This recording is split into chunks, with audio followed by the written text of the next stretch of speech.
اولاد صالح و مصلح و مجاهد به ما بده. خیلی دعای خوبیه نه؟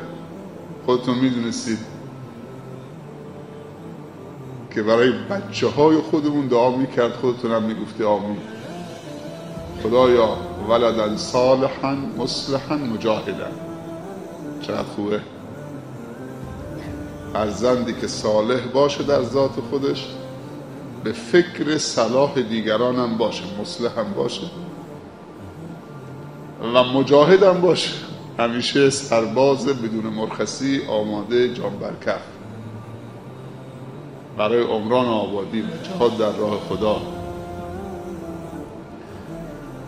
این همه کار میکنیم، جون میکنیم، تلاش میکنیم، زحمت میکشیم، خسته میکنیم خودمونو به خاطری که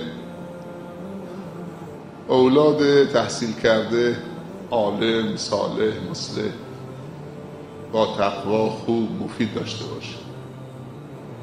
یه دعای دیگه هم کرد، خیلی نیاز داریم به این دعا. و خدایا توبتی قبل از مرگ و راحتی هنگام مرگ و مغفرتی بعد از مرگ.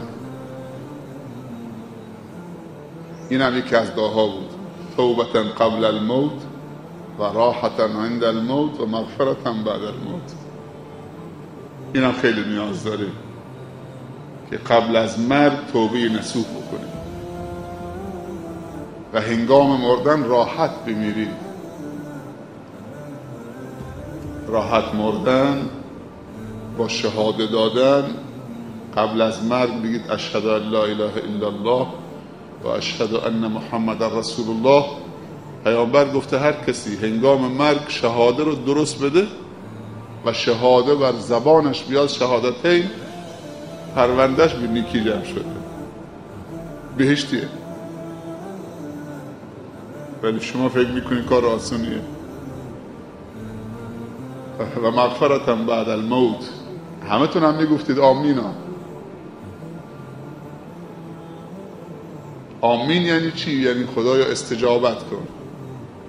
اگر ما از خدا امید نداریم، خیلی امید داریم. امید ما خداست. رو انسان ها که نمیشه حساب کرد.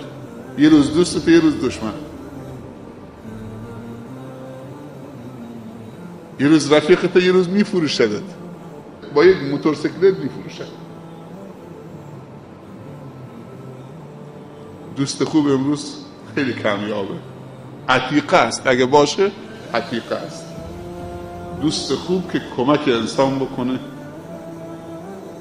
که روز به روز به خوبی های اون افزوده بشه و از اشتباهاش کم بشه و به علم و معرفت و اخلاقش اضافه بشه.